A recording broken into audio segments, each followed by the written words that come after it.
Karthik, Madhur, thank you so much for joining. And thanks to all the audience. Private capital is a very important component for nation building. It is a lifeline of businesses. It gives the fuel that the businesses need to grow and survive. So we're going to talk about how private capital has really helped in nation building and what more needs to be done. So Karthik, first talking about how long have we come in this particular journey? At this point, a lot of investors are very keen on India opportunity, and nation building as a whole is really taking shape with the banks as well as private capital all put together. In your view, how far have we reached and how long a way is it that we have to go for optimum utilization of this particular benefit? No, I think so. Two analogies. One closer to where the US and China were in their formal economies, about $3 trillion in '88 and I think late 90s, early 2000s. And if you see the compounding that took place after that, it happened very rapidly in the next decade. Yes. So the ability to grow 3x once you hit certain thresholds, I think, becomes far more compelling. And with us, it's not on the back of simply relying on physical infrastructure, which was the growth engine for 20, 30 years from 1990 to, say, 2015. Yes. But it's on digital infrastructure, which all kicked in simultaneously around 2016. So it's also the other analogous thing for this would be if you follow cricket, usually what you score in the first 2/3 of the innings, yes, you should be almost able to score in the last third. So if we did all of what we did in the last 20, 25 years, the next 10 years should be explosive in terms of delivering at least the same output. So we are in the slog hours. No, yeah, we're in that phase where I think all the groundwork has been established. The foundations are very strong. Yes. So the acceleration should pick up from here for the next decade or so. Right. So all said there. But what do you have to say about the opportunity that India presents? All the private equity that I've been speaking to, their global leaders are making a visit to India. Their deployment towards India has substantially increased. Even infrastructure, real estate, which was not attracting as much capital earlier, is now seeing a lot of investor interest. What is the opportunity that you see? Yeah, so I think even in the Bharat Nirman report that is about to come out, if you look at the data last 5 years, overall private capital, I'm not just talking private equity or venture capital, but overall private debt, structured credit, infrastructure financing, etc. All of that together has brought in $210 billion of capital in the country. And that $210 billion has roughly supported around $1 trillion of GDP increment.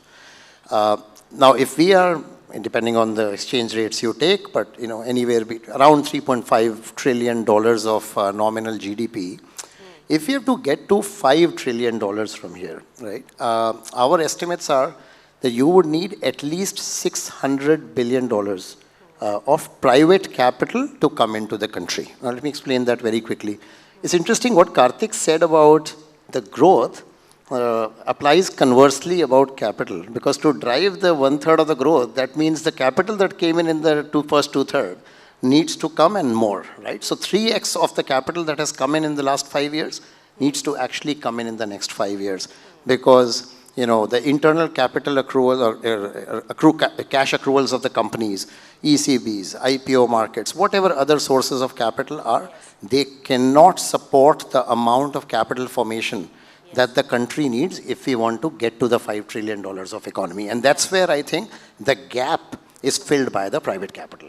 Yes. So that gap is getting filled. And Karthik, domestic pools of capital, a lot of thrust has been given by the government on capital formation of our own as well.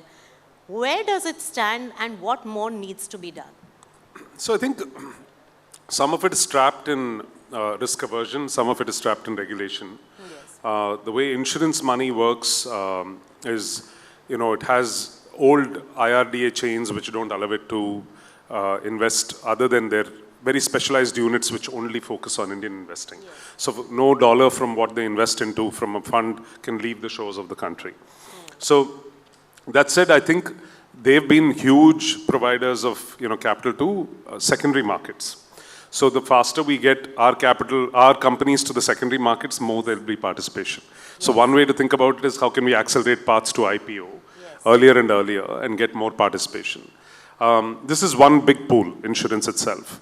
So broadly, venture, private equity, real estate, all of these asset classes, credit, depend on long-term pools of capital. We have long-term pools, but they're not been unshackled for taking this kind of risk. So if you go to provident funds, pension funds, if you go to PFRDA, all of these folks, a small sliver of their capital, which the government has permitted now, up to 5% to come into these asset classes, has actually not started flowing in because, and we've actually, Mr. Raman just left the room, I think, we've actually requested the government, please trust Mr. Raman's organization to actually manage this capital. Yes. Right? So if you have a fund of funds management problem and a talent problem, which is a problem, we don't have that culture in India like most of our guests earlier this morning, who overseas, this is a 30, 40-year-old specialized field. In India, that's not necessarily true. So where do you start? And so we're stuck on that loop where we meet all of these stakeholders every other year. Invest India and DPIIT all arrange and facilitate roundtables. I've actually gone and met people one-on-one, and they don't know where to start, right? And by the time it trickles down from participating, or we said if it's private equity, give it to NIIF, right? So give it to folks who are specialized and who will then be held accountable for that capital. If you're worried about young managers like us, let it come through systematic channels. But it's been a starting cold, it's called what's called a cold start problem. I would say, Karthik, we've come a long way because you mentioned NIIF, you mentioned SIDBI Fund of Funds. All these are the making of last few years. Yeah. So we've come a long way, but NIIF, much more needs to be NIIF done. is all of 6 years old. The Fund of Funds is government enabled is all of 7, 8 years old. 10,000 crores, SRI fund, 5,000 crores came post-pandemic. But you add all of this up, it's still 15, 20,000 crores. And to the point Madhur raised, that's $3 billion. Right. So when you put it in perspective of 500, 600 that's required, actually I would give more credit to the HNIs and family offices of this country who have put in more money than all this put together. So what they have provided so far is the stimulant for getting the leverage that you can. So they're taking a young manager or an Indian house and saying, "Ye lo aap humse 10 rupees lijiye aur 90 bahar se lijiye." So we have a little bit of a stimulant to go out there and say we've gotten some love and support from our anchor government institutional bodies. Now can we go raise 80, 90 bucks from others? And some of that is coming from private India and some is coming from overseas. But still, even in a fund like ours, as we've grown, more dollars have come because we've taken planes and headed overseas.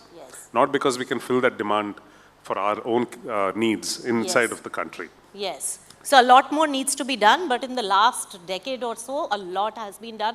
And IVCA has also lobbied a lot with the government for many steps. Madhu, you have any views on this part? And also, in nation building, how has the capital really taken really participated in job creation in particular? Because that, I think, is going to be one of the biggest agenda for the government for elections and even post-elections. I'll steer clear of the political aspects of this, but I think where you started from, what Karthik was talking about also. See, the domestic pools of capital are now starting to trust this asset class, right? Last year, and we just published an India Investments Pulse, we do it every year. Last year has been a momentous year for exits, $29 billion of exit, and this is just exits that are not exiting through project finance closures, and so this is actual sort of exits to a third party or a secondary sale. Now, why am I talking about this?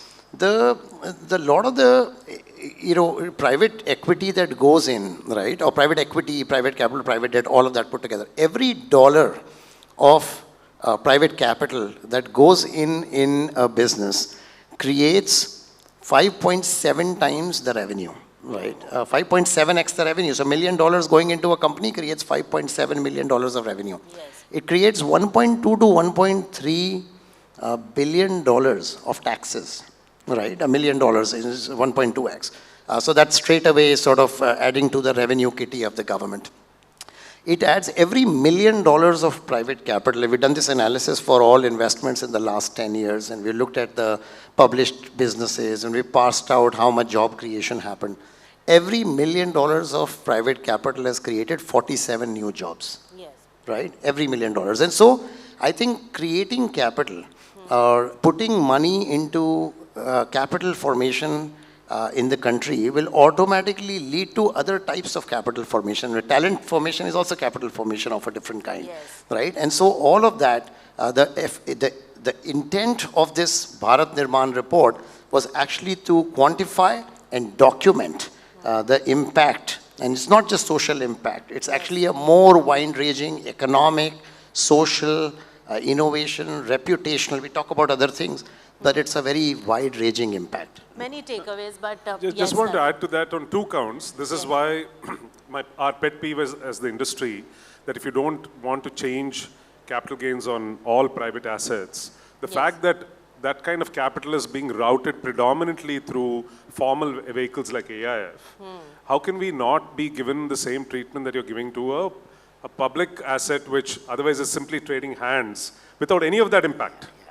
So you have $1 million come in from party A to party B. Party B is, party A has made some capital gains, and that you're giving more benefit to that transactional value than all the value creation, nation building that this $1 million is doing. Which is, I feel it's almost tragically shameful that you're not actually encouraging this en masse, right? So this has been one of our pet peeves, that you're not equalized, private and public taxes. Yes. On what is actually fundamental value creation from the ground up. Yes. On jobs, on taxes itself, ironically.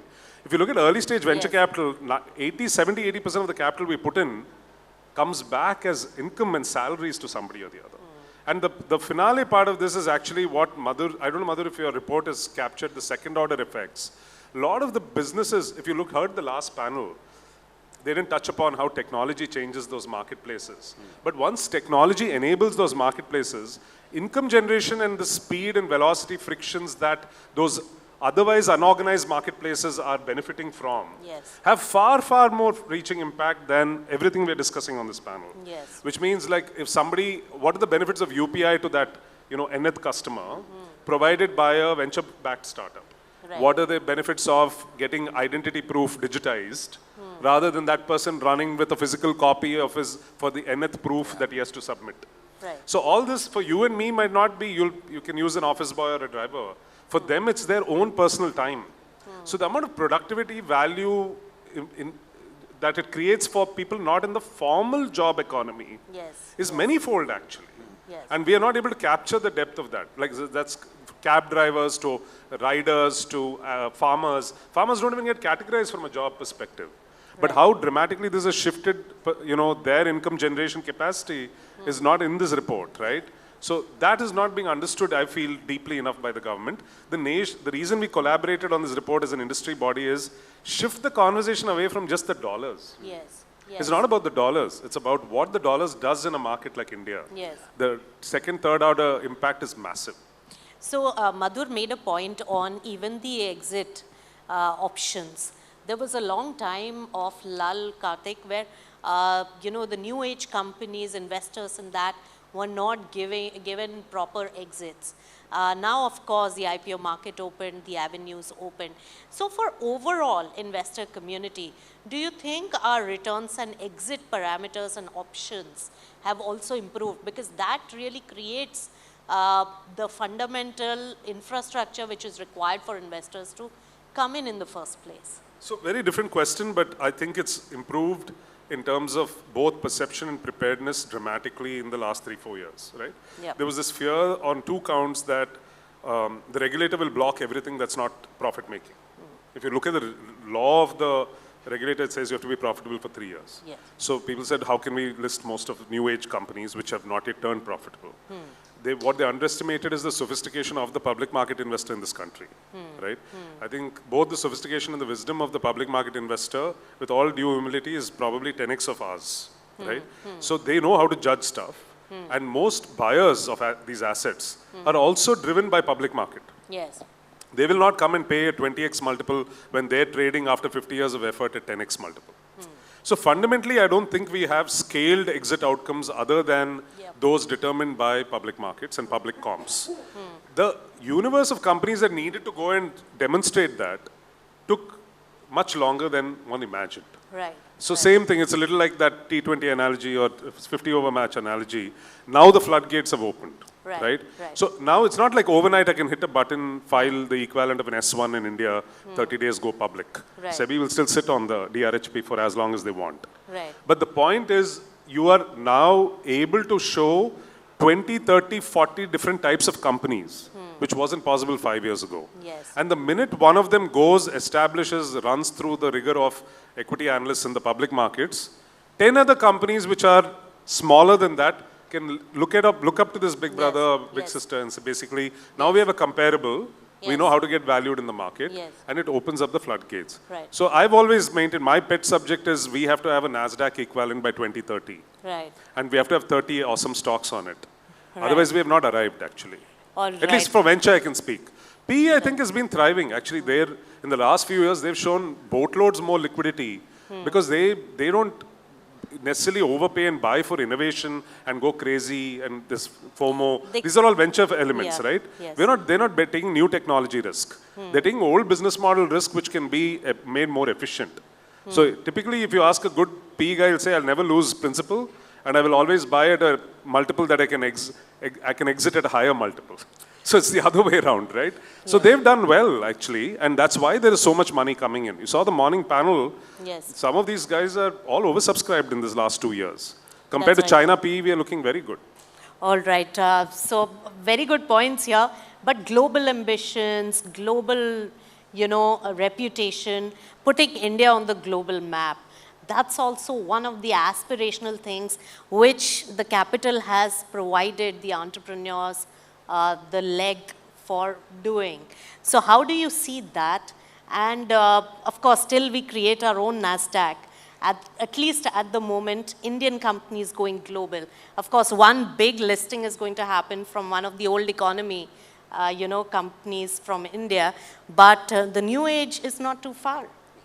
No, so absolutely. And I think what Karthik ended with, I think last year, 2023 calendar, was actually the first year when we have, if you include private credit, we've actually surpassed China alternate investments, right? We're not talking Cat 3 AIF equivalents, but we actually surpassed. We're now the second largest private investment country. And there is data documented on that for the last 10, 15 years. Now, the point that you made about global, Karthik spoke about the kind of risk that venture takes. Actually private equity, I personally do a lot of work with private equity. There is, while the cash flows are there and the business models are there, but a lot of money is going from private equity or private credit into global expansion, right? Globalization of Indian companies opening up new markets. Some businesses like pharma and IT are fundamentally exports oriented, but even manufacturing, right? And the amount of money we are seeing flowing into, ODM, into manufacturing, into new age spaces, which might be venture to some extent or early stage growth in other ways. Investment into drones, investment into agri-innovation, which is not necessarily venture innovation. Investments into financing, which is going into sunrise sectors, right? So I think private equity and venture capital in some ways share that load. And I think the amount of global cognition it is creating for Indian businesses and the fact that Indian businesses over the last 5 years have become a lot more confident, a lot more, fearless, and a lot more demanding in terms of what they can do with that capital, I think is a phenomenal rub-off that all of us present in this room will see over the next 5 to 7 years. All right. My final question on this. Karthik, while investors are also opportunistic investors, they have to look at their returns.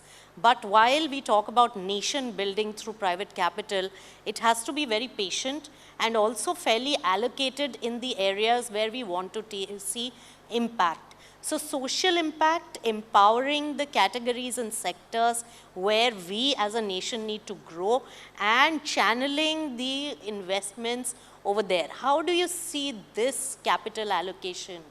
No, I think the two things that are happening there. One, the government itself recognizes that all of these are not, sort of equally attractive from a capitalistic only perspective.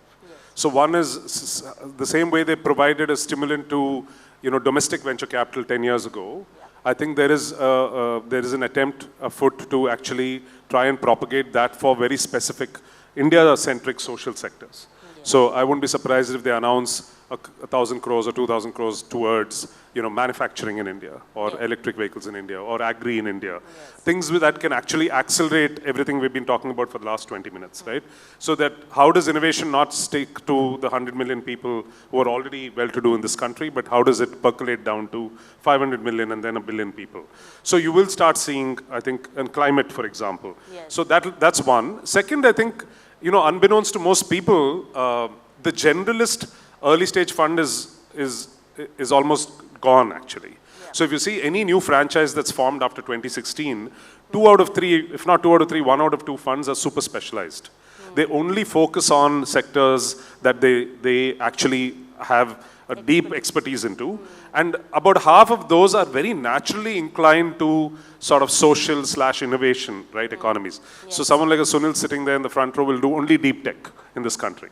Now that could be anything from, medical devices to EV to something else, to life sciences, which are all super impactful, whether that's for an Indian customer or a global customer. Whereas someone else might do only agri, which only serves the Indian customer, and usually will not be touched en masse by, some of the bigger funds. For us, it'll be 10% of our exposure. For them, it is 60, 70% of the exposure.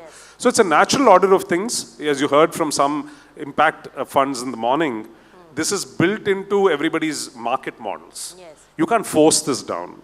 So if you deliver outcomes at 15%, if not 25% compounded, there's more than social impact money than you can ever absorb. But it comes back to showing the moolah back. If you've not generated 15% and given it back, then they'll say, this is not charity, right? I need to see outcomes. So I think we're all on the verge of it. I think next 5 years are super exciting. I think 5 to 10 years, the growth potential looks very, very promising. But I would say that investors are getting very, very specialized in what they bring to the table, not just money, but a lot of times alliance and expertise and support for the entrepreneurs. And our entrepreneurs are also getting that support for their R&D and innovation to thrive and get that capital. So I think this combination is a very fitting combination at this point, and a lot to be exploited from this and benefited for this for nation building. Thank you so much, Karthik and Madhur. It was an interesting discussion, and thanks so much to all the audience as well. Thanks.